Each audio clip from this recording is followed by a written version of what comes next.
Di dalam Exodus Keluaran 15 ayat 3, Yod-Heh-Vav-Veh laki-laki.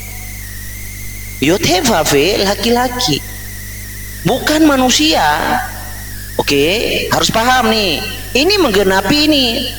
Jadi memang kalau kawan-kawan itu melihat bahasa Indonesia, itu terkesan ya Tuhan berubah jadi manusia. Tuhan itu tidak pernah berubah, itu firman-Nya. Dia itu tidak pernah berubah dari dulu sampai selama-lamanya. Jadi Yod-Heh-Vav-Veh itu laki-laki, pria, bukan manusia. Kan ada ayatnya banyak tuh. Lois El, ya, Lois El, tuh ya. Yod-Heh-Vav-Veh Is Milhama, Yod-Heh-Vav-Veh Shemo, itulah namanya. Oke. Nah, di dalam Filipi 2 ayat 8 itu bukan bukan manusia, tapi dalam keadaan dalam rupa dan gambar. Skemati itu rupa. Skemati itu rupa, skema. Kan bahasa Indonesia kita mengadopsi juga skema. Membuat skema. Jadi ada gambar itu punya rupa. Jadi skema itu berbicara garis atau bentuk suatu gambar yang punya rupa, atau gambar yang punya rupa. Itu skema, skemati. Jadi dalam gambar dan rupa yang sudah ada, haureteis sudah ada. Sudah ada. Kapan gambar dan rupa Tuhan? Sejak kekekalan. Gambar dan rupa Tuhan itu tidak memiliki awal. Kita diciptakan oleh Tuhan menurut gambar dan rupa Dia. Nah, ini skemati ini yang olehnya ya dinyatakan zaman dahulu. Skemati ini dipakai untuk menciptakan kita segambar dan serupa dengan skemanya Dia. Nah, skema ini dinyatakan. Makanya di sini bunyinya kai skemati haureteis. Dan gambar dan rupa yang sudah ada, dalam gambar dan rupa yang sudah ada sebagai laki-laki, bukan manusia. Nah, Anda berkata tadi firman tidak mati, firman tidak mungkin mati. Ada ayatnya enggak? Firman tidak mati. Dan Anda harus bisa membuktikan kepada saya bahwa Alfa Omega, ya, yang awal dan yang akhir itu bukan pencipta. Itu yang saya katakan. Kita itu berbeda, kawan. Ya, mungkin kalau Kristen yang lain itu imannya abu-abu, percaya Yesus Tuhan tapi setengah-setengah. Waktu disalib bukan Tuhan, waktu bangkit Tuhan. Nah, itu kan iman gondal gandul. Jadi percaya tidak totalitas. Nah, lalu Anda membawakan apa lagi ya? Roma 9 ayat 5. Jadi di Roma 9 ayat 5 itu bukan dalam keadaan manusia, itu keadaan daging. Jadi gini ya, memang Elai menerjemahkan itu sebagai manusia, tetapi originalnya itu berbicara daging. Semua ayat yang kau bawa itu sangat mudah dibantah. Oke. Roma 9 ayat 5 nih. Mereka adalah keturunan bapa leluhur yang menurunkan Mesias dalam keadaannya dalam daging. Nah, jadi memang manusia ini hanya diterjemahkan oleh orang-orang Indonesia. Kalau di Inggris, kalau bahas terjemahan Inggris itu terjemahkan daging, hanya orang Indonesia menerjemahkan human. Ya. Kalau Inggris dan terjemahan apapun itu daging. Kenapa dia daging? Karena sebelumnya bukan daging. Dia ruah. Ruah itu menyatakan diri dalam daging. Logikanya nyambung. Tapi kalau manusia, bagaimana Tuhan menyatakan diri dalam manusia? Sedangkan esensi dari manusia adalah ciptaan. Oh, berarti Tuhan ciptaan? Oh, tidak, kan? Jadi kita itu mau bernarasi harus tahu konsekuensi apa yang kita terima dari narasi kita. Jangan kita hanya bernarasi supaya terdengar orang bunyi, tetapi kita nggak tahu konsekuensi dari narasi itu. Nah, itu sangat fatal. Orang yang bernarasi omon-omon tapi tidak tahu apa konsekuensinya, itu bahaya. Karena bisa mencelakai diri sendiri. Nah, kita buka originalnya ya. Jadi hanya orang Elai yang menerjemahkan itu manusia. Roma 9 ayat 5 nih. Hon hoi pateres kai ex hon ho Kristos to kata sarkah. Jadi daging, bukan manusia, sarkah. Jadi diterjemahkan manusia itu hanya orang Elai. Inggris pun menerjemahkan daging. Lalu di dalam 1 Petrus, nah itu juga daging.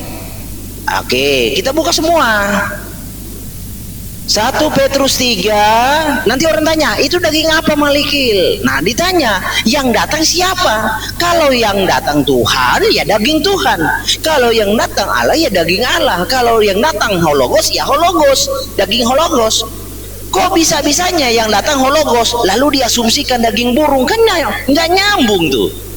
Enggak terprogram tuh cara bicaranya. Yang datang Hologos, tapi ditanya itu daging siapa? Ini orang kan kurang cepat cara berpikirnya. Jadi sesuatu itu ada subjek, ada objek, ada keterangan. SPOK subjek, predikat, objek, keterangan. Nah kalau daging itu adalah bentuk sebagai genitif, tentu ada pemiliknya. Lihat subjeknya siapa. Nah kalau subjeknya adalah Tuhan, berarti daging Tuhan. Kalau subjeknya adalah Allah, berarti daging Allah. Kalau subjeknya Hologos, daging Hologos. Kalau subjeknya burung, baru daging burung.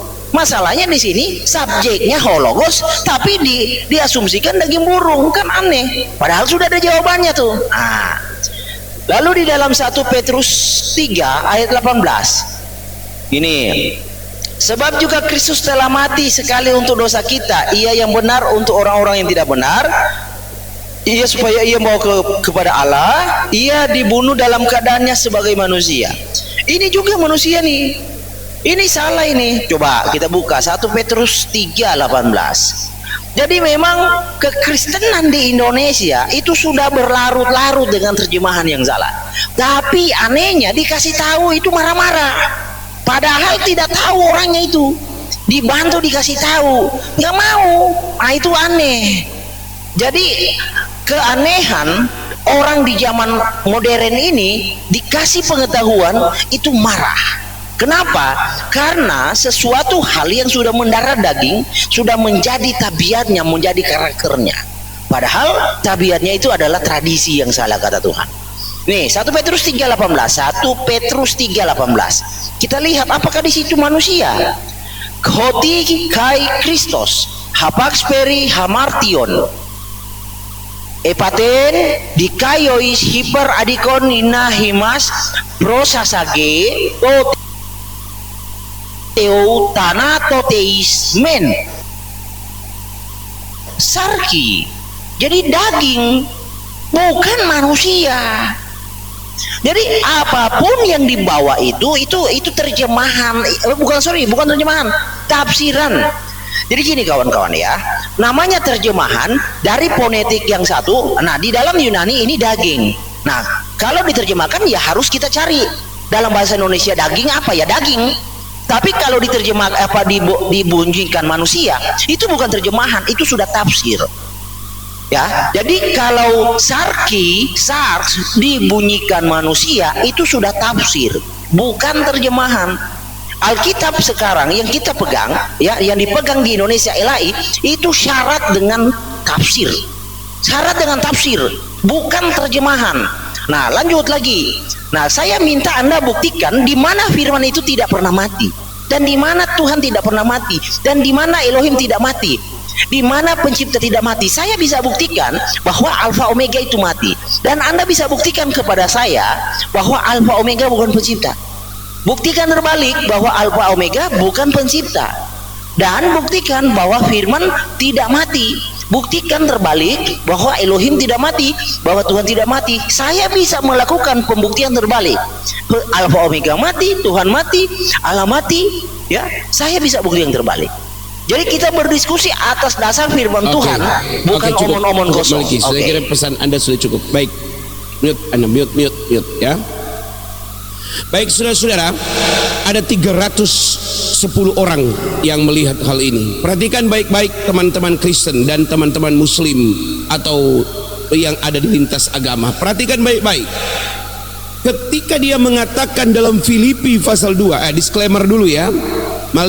Saudara kita Maliki ini adalah seorang yang menuntut atau memiliki disiplin ilmu teologia ya di tingkat yang cukup bagus, tetapi beliau tidaklah secara bahasa Hebrunya atau bahasa Yunaninya itu dia tidak begitu juga pandai sekali.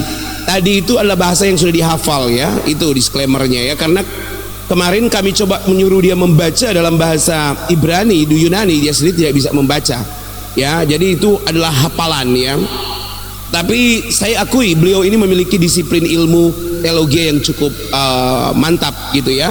Tetapi sayang dipakai untuk menyesatkan. Yang pertama, dia tidak percaya dengan Alkitab yang diterjemahkan oleh LAI.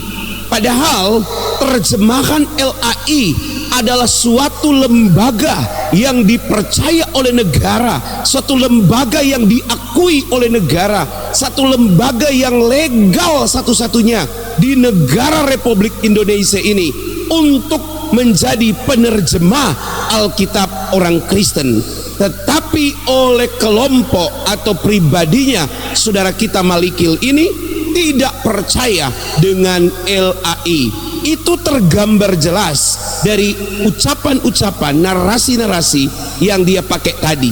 Jadi saudara Malikil ini tidak percaya dengan lembaga yang telah ditunjuk negara, yang telah diberi legalisasi negara untuk menerjemahkan Alkitab. Mereka sedang mengkanon Alkitab baru. Jadi biarkan saja. Jadi kalau kanonisasi Alkitabnya sudah ada, baru kita bisa berdiskusi dengan mereka. Karena sampai hari ini mereka tidak punya Alkitab, tidak punya kitab. Mereka tidak punya kitab, saudara-saudara. Jadi apa yang dia sampaikan tadi, dia ingin mendegradasi kebenaran yang terkandung di dalamnya. Maka saya akan bongkar di sini kebenaran-kebenaran kebohongan yang dia katakan tadi itu ya. Saya mengasihimu saudaraku Malikil ya, saya mengasihimu. Saya tidak marah, saya tidak marah-marah. Kami orang Kristen tidak marah-marah ketika memberitakan kebenaran, memberitakan apa yang baik. Tapi ingat, pertama, Alkitab kami diterjemahkan oleh sebuah lembaga yang legal, sebuah lembaga yang diakui, sebuah lembaga yang dipercayakan oleh negara untuk menerjemahkannya. Itu ya penting. Nah, sementara Malikil dan kelompoknya belum memiliki kitab suci. Oke, ketika dia mengatakan kepada kita dalam Filipi pasal 2 untuk dia mencoba untuk membuktikan terbalik pernyataan saya tadi, bahwa dia mengatakan Allah itu laki-laki. Dia ambil dalam Keluaran pasal 18. Ini otaknya di mana, saudara-saudara ya? Allah itu tidak malaikat Allah, malaikat saja tidak berjenis kelamin. Bagaimana mungkin dia mengatakan bahwa Allah itu laki-laki? Bahwa Allah itu Elohim itu laki-laki, Yod-Weh-Vav-Veh itu laki-laki. Ini tidak masuk di akal. Tidak ada orang Kristen yang pernah mengakui bahwa Yod-Weh-Vav-Veh atau Elohim, Allah itu adalah laki-laki. Karena jenis kelamin hanya dibuat Allah untuk manusia dengan tujuan agar supaya manusia itu dapat berkembang biak untuk memenuhi unsur penciptaan Allah, kegunaan dari ciptaan Allah tentang manusia, yaitu biarlah beranak cuculah kamu dan penuhilah bumi ini. Dan laki-laki dan perempuan itu hanya disematkan kepada manusia. Allah tidak memiliki itu. Malaikat saja tidak memiliki jenis kelamin.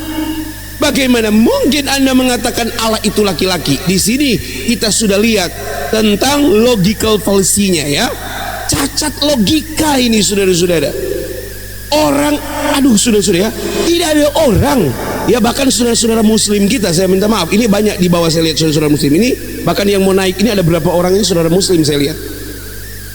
Tidak ada mereka mengakui Allah mereka itu berjenis kelamin laki-laki. Bagaimana mungkin kemudian saudara kita Malikil ini mengatakan bahwa Allah itu laki-laki? Itu yang pertama. Dalam Filipi pasal 2 dia ingin membuktikan pembuktian terbalik ya, untuk mematahkan argumentasi saya. Yang kedua, dia mengatakan tidak pernah Allah berkata bahwa di situ Allah menjadikan daging itu sebagai manusia. Kalau saudara-saudara mau jujur ya, ini orang Kristen khususnya ya, karena kita kan punya Alkitab. Ya, kita punya Alkitab, lembaga resmi Alkitab kita adalah LAI, lembaga yang telah ditunjuk resmi oleh negara.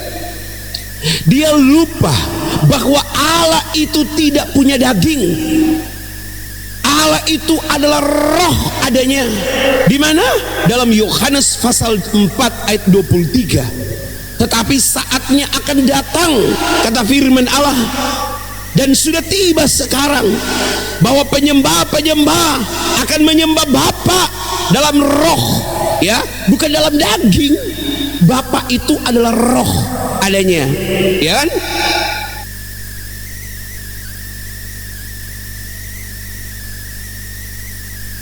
Ayat yang ke-24, Allah itu roh, dan barang siapa menyembah dia harus menyembah dalam roh dan kebenaran. Ada banyak lagi ayatnya. Jadi saudara Malikil ingin menyesatkan kita dengan mengatakan bahwa Allah dalam Yohanes pasal 1 ayat 14 bahwa dia menjadi daging, itulah daging Allah. Kalau saudara membuka dalam kitab lain, di situ dikatakan bahwa di sorga tidak ada darah dan daging. Efesus, di sorga tidak ada darah dan daging. Jadi bagaimana mungkin kemudian dia mengatakan Bapa itu punya daging? Bapa itu ada dagingnya, ya. Jadi dia ini dua ya, dia mengatakan dalam Roma yang saya bawakan tadi, dalam 1 Petrus itu juga tadi, Elohim Yod Wefave itu adalah ada dagingnya. Saya kasih tahu kepada saudara-saudara, Yod Wefave itu saudara-saudara, itu abad ke-10 baru orang-orang yang pulang dari Manah itu datang dan menerjemahkan kata Yod Wefave, ya, untuk menyebutkan Yahweh, Eloha, Elohim itu. Nah, bagaimana mungkin, tapi saya tidak mempersoalkan itu karena kita tidak sedang bicara itu. Tetapi yang saya tegaskan, bagaimana mungkin ia mengatakan bahwa Yod Wefave itu, Elohim itu, firman itu adalah, bukan firman, Elohim itu ada dagingnya yang turun ke bumi. Coba saudara bayangkan, itu bukan suatu penyesat saudara-saudara. Dia membuktikan kepada saya di mana firman katanya pernah mati. Saya sudah katakan bahwa firman tidak pernah mati, dan memang firman tidak akan pernah mati karena firman itu bersifat kekal. Yang mati itu adalah firman yang telah menjadi manusia, sebagaimana saya bawa dalam Filipi pasal 2, dalam Roma, dan dalam 1 Petrus. Yang mati itu firman yang jadi daging, bukan firmannya yang mati. Firmannya itu tetap bersama-sama dengan Allah. Kalau saudara baca ya, saudara sebentar ya, saudara buka di dalam Yohanes ya, kita baca ya, supaya kita paham ini ya, ayat 14, Yohanes 1 ayat 14. Ya, saya tidak bisa menunjukkan seperti beliau ya, karena saya di sini ada laptop, tapi saya perangkatnya nggak bisa digeser-geser ya. Oke, dengarkan baik-baik ini ya. Oke, dengarkan baik-baik. Firman itu telah menjadi manusia. Dia berkata firman itu jadi daging, dan itu bukan daging binatang, bukan, tetapi dagingnya Allah. Padahal Allah tidak punya daging kan? Firman itu telah menjadi daging dan diam di antara kita, dan kita telah menjadi kemuliaan yang diberikan kepadanya sebagai anak tunggal Bapa, penuh kasih karunia dan kebenaran. Jadi begini teman-teman, intinya dia tidak percaya dengan Bapa dan Roh Kudus. Dia percaya bahwa Yesus itu adalah Bapa itu sendiri, Roh Kudus itu adalah Yesus itu sendiri. Bagaimana dia dapat membuktikan sekarang daripada dia berbahasa yang tidak dipahami oleh 400 orang ini ya? Mari kita suruh dia mengartikan ayat ini. Nanti pasti kalau saya suruh dia mengartikan ayat-ayat yang akan saya berikan, saya akan berikan satu ayat saja kepada dia ya. Saya akan berikan satu ayat saja kepada dia. Saya ingin dia membuka di dalam kamu Malikil ya, saudaraku ya, saudara Malikil, tolong kamu jelaskan mengenai 1 Yohanes ya. Kamu silakan buka ya, di laptopmu silakan kau buka 1 Yohanes pasal yang ke-5 ayatnya yang ketujuh. Kamu jangan kemudian bernarasi di situ bahwa itu terjemahan LAI. Kalau kamu tidak percaya dengan terjemahan LAI, ya sudah, mana kitab yang kamu percaya? Silakan kamu tunjukkan dan buktikan kepada kami kitab yang kamu percaya. Saya bacakan ya. Saya bacakan Yohanes 1 Yohanes 5 ayat 7. Saudara dengar ini ayat sampai ayat 8 ya, 7 dan 8. Saya bacakan buat saudara. Baik, ya dengarkan baik-baik saudara-saudara. Sebab ada 3 yang memberikan kesaksian di sorga, di dalam sorga: Bapa, Firman, dan Roh Kudus. Dan ketiganya adalah satu. Dan ada 3 yang memberikan kesaksian di bumi: roh, dan air, dan darah. Dan ketiganya adalah satu. Silakan Malikil, kamu terangkan ayat ini. Bagaimana kamu mempertanggungjawabkan dalam iman kekristenan? Silakan Malikil, saudaraku Malikil. Oke, saya coba buktikan ya degradasi Anda tentang firman Tuhan. Saya kan bawa ayat Alkitab. Ini Exodus, itu Keluaran. Makasih Bang Yosua ya. Ini Keluaran 15 ayat 3. Ini. Saya kalau Pak hostnya nggak ngerti bahasa Inggris, saya coba terjemahkan. Yod-Heh-Vav-He adalah seorang pria. Ini loh. Nah, buktikan kepada saya pembuktian terbalik, mirroringnya. Mirroringnya, pembuktiannya bukan laki-laki. Harus bisa dong, ya kan? Saya bisa buktikan Yod-Heh-Vav-He adalah seorang pria. Ini Yod-Heh-Vav-He is itu laki-laki. Anda bisa buktikan terbalik kepada saya, Yod-Heh-Vav-He bukan laki-laki. Buktikan terbalik. Ya. Lah, tadi Anda berkata, saya berkata katanya firman tidak mati. Ya. Saya tidak berkata demikian. Saya minta pembuktian terbalik karena firman itu mati, Elohim mati, Adonai mati. Saya minta pembuktian terbalik di mana firman itu tidak pernah mati atau tidak akan mati. Firman tidak akan mati, Tuhan tidak akan mati, Elohim tidak akan mati. Itu yang saya tanya tuh. Pembuktian terbaliknya, mirroringnya mana? Mirroring, ngerti mirroring toh? Jadi ada datanya ya, Keluaran 15 ayat 3. Yod-Heh-Vav-He adalah seorang laki-laki. Adalah laki-laki. Kata seorang kan ditambahkan. Yod-Heh-Vav-He is laki-laki. Tuh. Lalu Anda mau mencoba masuk kepada begini. Apa Yod-Heh-Vav-He ada di abad ke-10, Pak? Kalau pengetahuannya hanya dengar orang, jangan dulu dibawa ke publik. Ya, Yod-Heh-Vav-He itu sudah ada sejak Adam dan Hawa. Kejadian 4 ayat 2. Kejadian 2 ayat 4 itu sudah disebutkan, dan manusia Kejadian 4 ayat 1 menyebutkan nama Yod-Heh-Vav-He. Nah, saya lampirkan nih. Ini namanya Ketef Hinom. Jadi gulungan perak. Ya, ini gulungan perak. Itu adanya tahun, mata di papan tulis Pak, biar saya tidak ngulang. Sibuk dia cari jawaban. Mata di papan tulis Pak, biar saya nggak ngulang. Oke, karena kamu panggil saya, jadi saya bersuara karena kamu yang minta ya. Jadi yang dia katakan Yod-Heh-Vav-He itu adalah naskah Masorah, Masoret ya.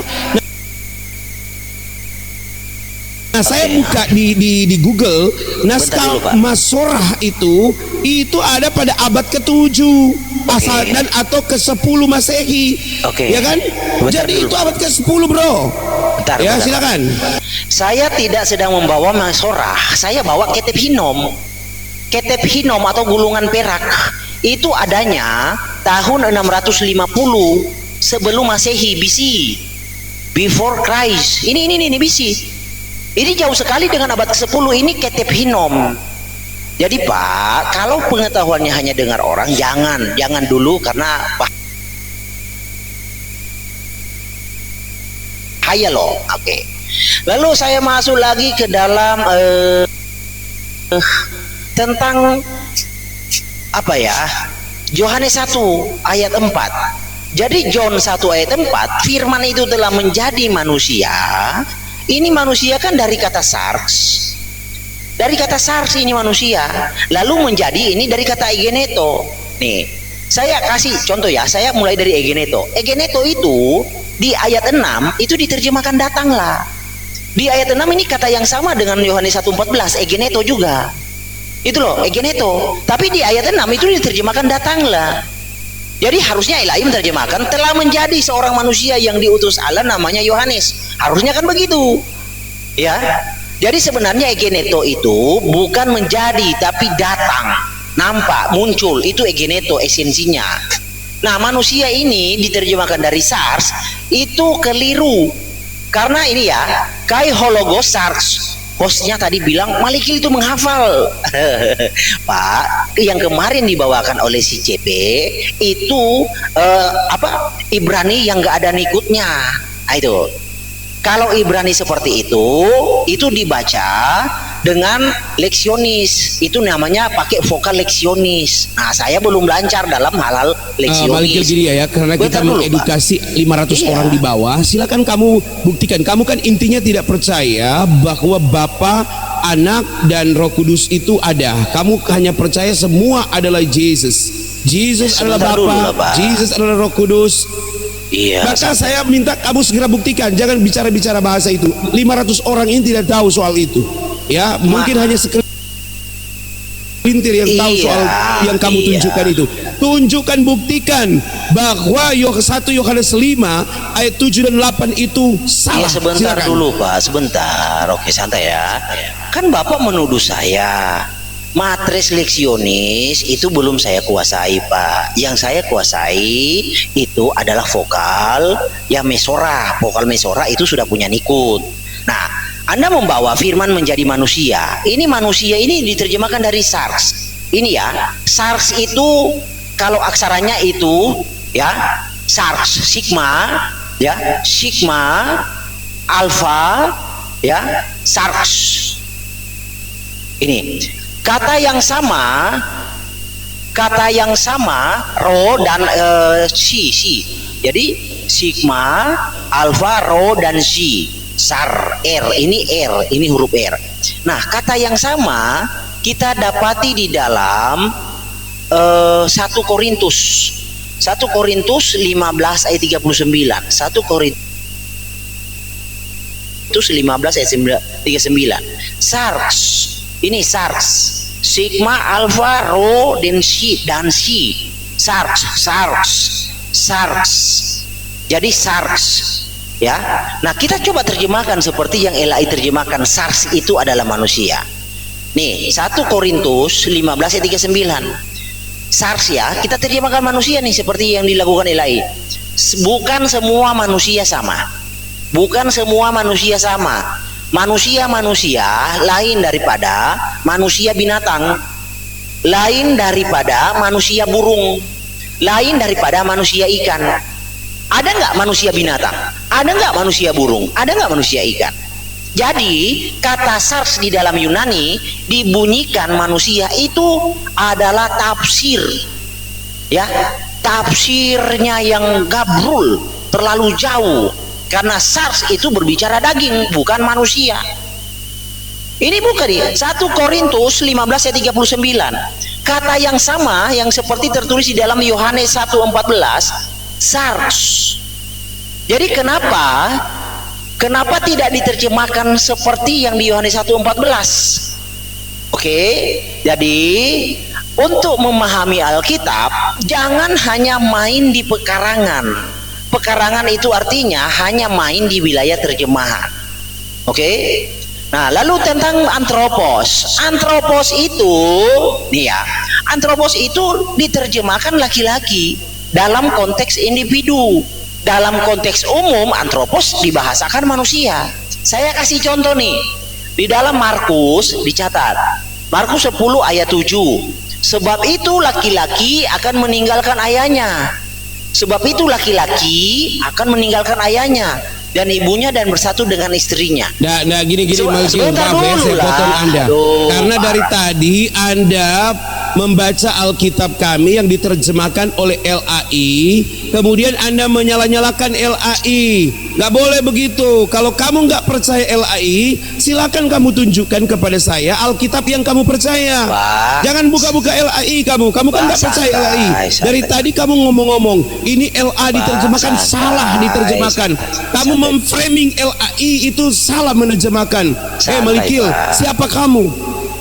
Kita berdua ini mungkin umurnya nggak jauh. Kita ini mungkin sekitar 45 sampai 50. Kamu dengan saya sama. Saya 17. Bagaimana kamu mau mengatakan para profesor doktor yang ahli dalam bahasa Ibrani, ahli dalam bahasa Yunani, yang juga ada di Lembaga Alkitab Indonesia, dan kemudian kamu menyalah-nyalahkan mereka? Nggak boleh begitu, Malkil. Kita nggak boleh sama dengan kaum lain. Yang satu dengan yang lain berbeda. Kita sudah sepakat bahwa Alkitab itu yang resmi, yang sah adalah Alkitab yang diterjemahkan oleh LAI. Itu adalah lembaga resmi yang diverifikasi oleh negara, yang legal untuk menerjemahkan. Kalau begitu kamu jangan pakai Alkitab. Kamu pakai Alkitab kamu kan punya Alkitab. Kamu sering mengatakan kepada saya, kamu punya Alkitab. Jangan pakai LAI. Jangan kamu membohongi 500-600 orang di bawah ini. Jangan kamu bohongi. Kalian tidak punya, Alkitab kalian berbeda dengan Alkitab kami. Ya, saya tidak mau kamu jelaskan, jangan dengan usah baca-baca itu. Karena setiap kali kamu baca Alkitab kamu bilang ini salah. Sekarang kamu silakan buktikan pernyataan saya mengenai 1 Yohanes pasal 5 ayat 7 ayat 8. Kamu percaya enggak itu? Sudah Pak. Di dalam diskusi kritik terjemahan itu wajar. Itu biasa. Betul. Tetapi kita di sini bukan mengkritik teks yang dibangun oleh LAI. Bukan kritik teks, Pak. Bukan itu lembaga resmi yang sudah sah terjemahannya. Dari tadi kamu baca, ini ayat 7 ini bukan laki-laki, ini ada lain. Ini LAI salah menerjemahkan. Hei, kau ini bagaimana cara kamu berpikir? Pak, begini. Maaf Malikil, saya nggak terima. Kamu silakan bahas. Kalau kamu mau baca kitab suci saya, kamu tidak boleh bilang itu salah. Karena kitab suci saya sudah resmi diterjemahkan. Pak. Iya, sudah. Bagaimana kamu menerjemahkan bahwa Allah itu, bahwa Elohim Yod-Meh-Vaveh itu Allah itu laki-laki? Kamu ngawur. Kok ngawur? Ada ayatnya kok. No. Saya tidak percaya dengan itu.